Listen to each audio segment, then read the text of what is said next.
ತಾಯಿಗೆ ನನ್ನ ಪ್ರಣಾಮಗಳನ್ನು ಸಲ್ಲಿಸುತ್ತಾ ಇವತ್ತಿನ ಈ ಒಂದು ನಮ್ಮ ಈ ಕಾರ್ಯಕ್ರಮದ ಆಯೋಜಕರು ಎಲೆಕ್ಟ್ರಿಕಲ್ ಇಂಡಸ್ಟ್ರೀಸ್ ನಮ್ಮ ನಿಗಮದ ಅಧ್ಯಕ್ಷರಾದಂತ ಮಾನ್ಯ ಮನೋಹರ್ ಅವರೇ, ಮುಖ್ಯ ಅತಿಥಿಗಳಾಗಿ ಆಗಮಿಸಿದಂತ ಮಾನ್ಯ ಲಕ್ಷ್ಮಣ್ ಅವರೇ,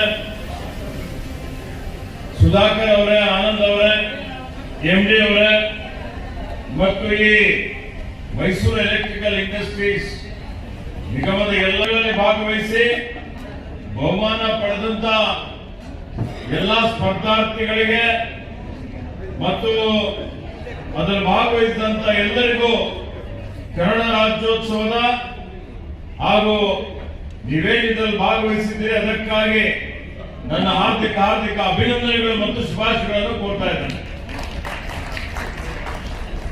ಆತ್ಮೀಯರೇ, ಕನ್ನಡ ಭಾಷೆಗೆ ತನ್ನದೇ ಆದಂತಹ ಒಂದು ಶ್ರೇಷ್ಠ ಇತಿಹಾಸ, ಸಂಸ್ಕೃತಿ, ಪರಂಪರೆ ಇದೆ. 2000 ವರ್ಷದ ಇತಿಹಾಸ, ಸರ್ವ ಜನಾಂಗದ ಶಾಂತಿಯ ತೋಟ ಅಂತ ನಾವು ಹೇಳ್ತೀವಿ. ಈಗ ಇವತ್ತು ನಮ್ಮ ನಾಡು ನುಡಿ, ನಮ್ಮ ಜಲ ನೆಲ ಇದನ್ನು ಸಂರಕ್ಷಣೆ ಮಾಡುವಂತಹ ಜವಾಬ್ದಾರಿ ನಮ್ಮೆಲ್ಲರ ಮೇಲಿದೆ. ಮಾತೃಭಾಷೆ ಅಂತ ಹೇಳಿದ್ರೆ ತಾಯಿಗೆ ಸಮಾನ. ಯಾವ ರೀತಿಯಲ್ಲಿ ನಾವು ತಾಯಿಯನ್ನು ಜನ್ಮ ಕೊಟ್ಟಿದ್ದಕ್ಕಾಗಿ ಅವರಿಗೆ ಆರಾಧನೆ ಮಾಡ್ತೀವಿ, ಅವರಿಗೆ ರಕ್ಷಣೆ ಮಾಡ್ತೀವಿ, ಅದೇ ರೀತಿಯಲ್ಲಿ ನಾವು ಮಾತೃಭಾಷೆಯನ್ನು ರಕ್ಷಣೆ ಮಾಡುವಂಥದ್ದು ನಮ್ಮೆಲ್ಲರ ಆದ್ಯ ಕರ್ತವ್ಯವಾಗಿದೆ. ಇವತ್ತು ಕರ್ನಾಟಕ ರಾಜ್ಯ ಕಾವೇರಿಯಿಂದ ಗೋದಾವರಿಯವರೆಗೆ ಎಲ್ಲಾ ಕಡೆ ನೋಡಿ ಸಂಪದ್ಭರಿತವಾದಂತಹ ಒಂದು ನಾಡಿದೆ. ಇಲ್ಲಿ ಇವತ್ತು ಬಂಗಾರ ಹಿಡ್ಕೊಂಡು ಎಲ್ಲ ನಮ್ಮಲ್ಲಿ ಏನು ಎಲ್ಲಾ ರೀತಿಯ ಬೆಳೆಗಳು ಬೆಳಿತೀವಿ, ಎಲ್ಲ ರಫ್ತು ಮಾಡ್ತೀವಿ. ಇವತ್ತೆಲ್ಲದರಲ್ಲಿ ನಾವು ಮುಂಚೂಣಿಯಲ್ಲಿದ್ದೇವೆ ಅಂತ ಹೇಳಿದ್ರೆ ತಪ್ಪಾಗಲಾರದು.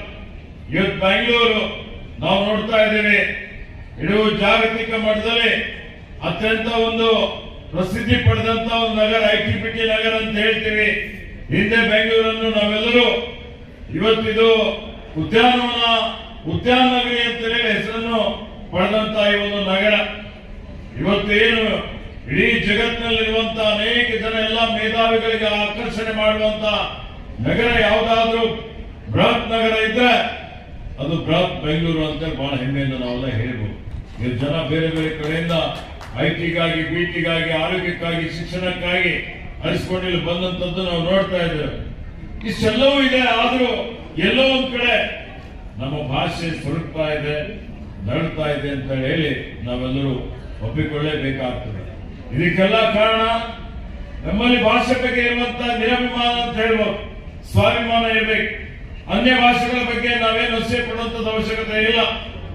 ಇವತ್ತು ಇಂಗ್ಲಿಷ್ ಸಹಿತ ಇವತ್ತೇನು ಜಾಗತಿಕ ಭಾಷೆ ಇದೆ, ಅದು ಕನ್ನಡ ಭಾಷೆ ಬಂದಲ್ಲೇ ಇಂಗ್ಲಿಷ್ ಬಂದಿದೆ.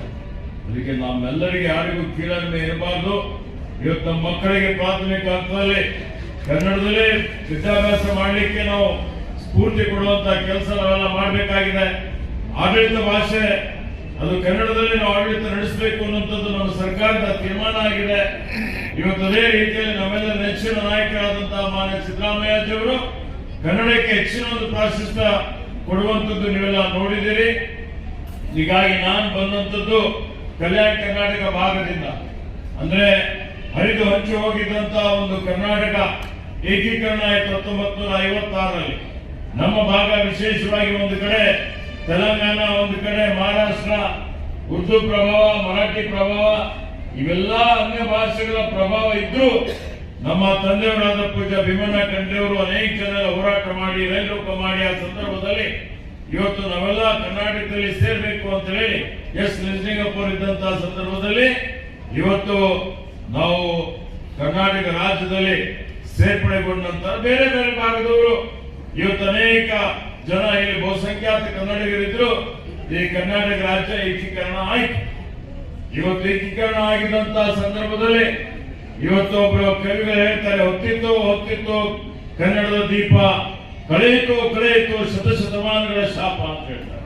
ಅಂದ್ರೆ ನಮ್ಮ ಕನ್ನಡ ಭಾಷಿಕರ ಶಾಪ ಏನಿತ್ತು, ಬೇರೆ ಬೇರೆ ರಾಜ್ಯದಲ್ಲಿ ಇದ್ದಂಥದ್ದು, ಬೇರೆ ಭಾಷೆಗಳ ಪ್ರಭಾವಕ್ಕೆ ಒಳಗಾಗಿದ್ದಂಥದ್ದು ಅದೆಲ್ಲ ಮುಕ್ತಾಯಗೊಂಡಿತ್ತು ಅಂತ ಹೇಳಿ ಈಗಲೂ ನಾವೆಲ್ಲರೂ ಸರಿ ಸಮಾನವಾಗಿ ಅಭಿವೃದ್ಧಿ ಆಗಬೇಕಾಗ್ತದೆ.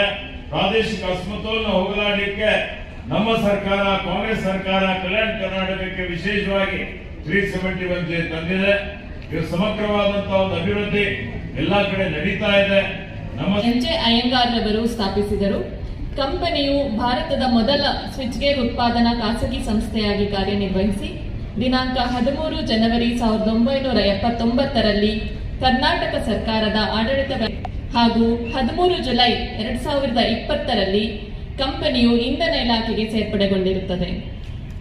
ಕಂಪನಿಯು 20 ಕೆಎ, 25 ಕೆಎ ಹಾಗೂ 31.5 ಕೆಎ ಎಲೆಕ್ಟ್ರಿಕಲ್ ರೇಟಿಂಗ್ನ ಪೋರ್ಸಿಲಿನ್ ಹಾಗೂ ಮೆಟಲ್ ಕ್ಲಾಡ್ ವ್ಯಾಕ್ಯೂಮ್ಸ್ ಆಗಿ ಅಭಿವೃದ್ಧಿಗೊಳಿಸಲಾಗಿದೆ ಹಾಗೂ ಲಭ್ಯವಿರುವ ಕಾರ್ಯಾದೇಶಗಳನ್ವಯ ಉತ್ಪನ್ನಗಳನ್ನು ಉತ್ಪಾದಿಸಿ ಪ್ರಮುಖವಾಗಿ ಕೆಪಿಟಿಸಿಎಲ್, ಎಸ್ಕಾಂ ಹಾಗೂ ಖಾಸಗಿ ಸಂಸ್ಥೆಗಳಿಗೆ ಹಾಗೂ ಹೊರ ರಾಜ್ಯಕ್ಕೂ ರವಾನೆ ವಿಶೇಷವಾಗಿ ದೆಹಲಿಯ ಜಲಮಂಡಳಿ, ಇಸ್ರೋ ಹಾಗೂ ಇತರೆ ಪ್ರಮುಖ ಸಂಸ್ಥೆಗಳಿಗೆ ಸಹ ಸ್ವಿಚ್ ಗೇರ್ಗಳನ್ನು ಒದಗಿಸಲಾಗಿರುತ್ತದೆ ಮತ್ತು ಸ್ವಿಚ್ ಗೇರ್ ತಯಾರಿಕೆಯಲ್ಲಿ ಸುಮಾರು 75 ವರ್ಷಗಳ ಅನುಭವವುಳ್ಳ ಭಾರತದ ಏಕೈಕ ಕಂಪನಿಯಾಗಿರುತ್ತದೆ. ಮುಂದುವರೆದು ಎಂಇಐ ಕಂಪನಿಯು 2024-25ನೇ ಸಾಲಿನಲ್ಲಿ 89.89 ಕೋಟಿ ರೂಪಾಯಿ ವಹಿವಾಟು ಮಾಡಿರುತ್ತದೆ ಮತ್ತು ತೆರಿಗೆ ನಂತರ 14.13 ಕೋಟಿ ರೂಪಾಯಿ ಲಾಭ ಗಳಿಸಿರುತ್ತದೆ. ಪ್ರಸ್ತುತ ಮೊತ್ತ 189 ಕೋಟಿಗೆ 4G ವಿನಾಯಿತಿ ದೊರೆತಿದ್ದು, ಈ ಆರ್ಥಿಕ ವರ್ಷದಲ್ಲಿ 120 ಕೋಟಿಗೂ ಹೆಚ್ಚು ಉತ್ಪನ್ನಗಳನ್ನು ಉತ್ಪಾದನೆ ಮಾಡಿ ರವಾನೆ ಮಾಡುವ ಗುರಿ ಹೊಂದಿರುತ್ತದೆ. ಸ್ವಾತಂತ್ರ್ಯ ಸಿಕ್ಕ ಬಳಿಕ ಭಾಷೆಗಳ ಆಧಾರದ ಮೇಲೆ ಭಾರತದ ವಿವಿಧ ಪ್ರಾಂತ್ಯಗಳು ರಾಜ್ಯಗಳಾಗಿ ರೂಪುಗೊಂಡವು. ಅದೇ ರೀತಿ ಮೈಸೂರು ಸಂಸ್ಥಾನ 1956ರ ನವೆಂಬರ್ 1ರಂದು ಮೈಸೂರು ರಾಜ್ಯವಾಗಿ ನಿರ್ಮಾಣವಾಯಿತು. ದಕ್ಷಿಣ ಭಾರತದ ಕನ್ನಡ ಭಾಷೆ ಮಾತನಾಡುವ ಎಲ್ಲಾ ಪ್ರದೇಶಗಳನ್ನು ವಿಲೀನಗೊಳಿಸಿ ಮೈಸೂರು ರಾಜ್ಯವಾಗಿ ಘೋಷಣೆ ಮಾಡಲಾಯಿತು. ಕನ್ನಡಿಗರ ರಾಜ್ಯ ಉದಯವಾದ ಈ ದಿನದ ನೆನಪಿಗಾಗಿ ಪ್ರತಿ ವರ್ಷ ಕನ್ನಡ ರಾಜ್ಯೋತ್ಸವ ದಿನವನ್ನು ಆಚರಿಸಲಾಗುತ್ತದೆ. 1973ರಲ್ಲಿ ಮೈಸೂರು ರಾಜ್ಯವನ್ನು ಕರ್ನಾಟಕ ಎಂದು ಮರುನಾಮಕರಣ ಮಾಡಲಾಯಿತು. ಕನ್ನಡ ಭಾಷೆ ಮತ್ತು ಸಂಸ್ಕೃತಿಯನ್ನು ಗೌರವಿಸಲು ಮತ್ತು ಕರ್ನಾಟಕದ ಏಕೀಕರಣವನ್ನು ಸ್ಮರಿಸಲು ಈ ದಿನವನ್ನು ನಾಡಹಬ್ಬವಾಗಿ ಆಚರಿಸಲಾಗುತ್ತಿದೆ. ಎಂಇಐ ಕಂಪನಿಯಲ್ಲಿಯೂ ಸಹ ಕನ್ನಡ ಭಾಷೆಯನ್ನು ಆಡಳಿತ ವ್ಯವಸ್ಥೆಯಲ್ಲಿ ಅಳವಡಿಸಿಕೊಳ್ಳಲಾಗಿದೆ ಹಾಗೂ ಎಲ್ಲಾ ಕಚೇರಿ ಆದೇಶ, ಸುತ್ತೋಲೆಗಳನ್ನು ಕನ್ನಡದಲ್ಲೇ ಹೊರಡಿಸಲಾಗಿರುತ್ತದೆ ಮತ್ತು ಆಂತರಿಕ ಪತ್ರ ವ್ಯವಹಾರಗಳನ್ನು ಕೂಡ ಕನ್ನಡದಲ್ಲೇ ನಡೆಸಲಾಗುತ್ತದೆ. ಕಂಪನಿಯಲ್ಲಿ ಎಂಇಐ ಕನ್ನಡ ಹಿತರಕ್ಷಣಾ ಸಮಿತಿಯು ಸುಮಾರು 40ಕ್ಕೂ ಅಧಿಕ ವರ್ಷಗಳಿಂದ ಕಾರ್ಯನಿರ್ವಹಿಸುತ್ತಿದ್ದು, ಕನ್ನಡ ಪರ ವಿಷಯಗಳಲ್ಲಿ ಸಕ್ರಿಯವಾಗಿರುತ್ತದೆ ಹಾಗೂ ಪ್ರತಿ ವರ್ಷವೂ ಸಹ ಕಂಪನಿಯಲ್ಲಿ ಅರ್ಥಪೂರ್ಣವಾಗಿ ಕಂಪನಿ ವತಿಯಿಂದ ಎಂಇಐ ಕನ್ನಡ ಹಿತರಕ್ಷಣಾ ಸಮಿತಿಯು ಸಹಭಾಗಿತ್ವದೊಂದಿಗೆ ಕನ್ನಡ ರಾಜ್ಯೋತ್ಸವವನ್ನು ಆಚರಿಸಲಾಗುತ್ತಿದೆ. ಅದೇ ರೀತಿ ಇಂದು ಕೂಡ ನಾವೆಲ್ಲರೂ ಕನ್ನಡ ರಾಜ್ಯೋತ್ಸವವನ್ನು ಸಂಭ್ರಮದಿಂದ, ಸಡಗರದಿಂದ ಆಚರಿಸ್ತಾ ಇದ್ದೇವೆ. ತಮಗೆಲ್ಲರಿಗೂ ಮತ್ತೆ ಹೃತ್ಪೂರ್ವಕವಾದ ಶುಭಾಶಯಗಳು ಅಂತ ನನ್ನ ಮಾತು ಮುಗಿಸ್ತಾ ಇದ್ದೀನಿ. ಜೈ ಕರ್ನಾಟಕ, ಜೈ ಕರ್ನಾಟಕ.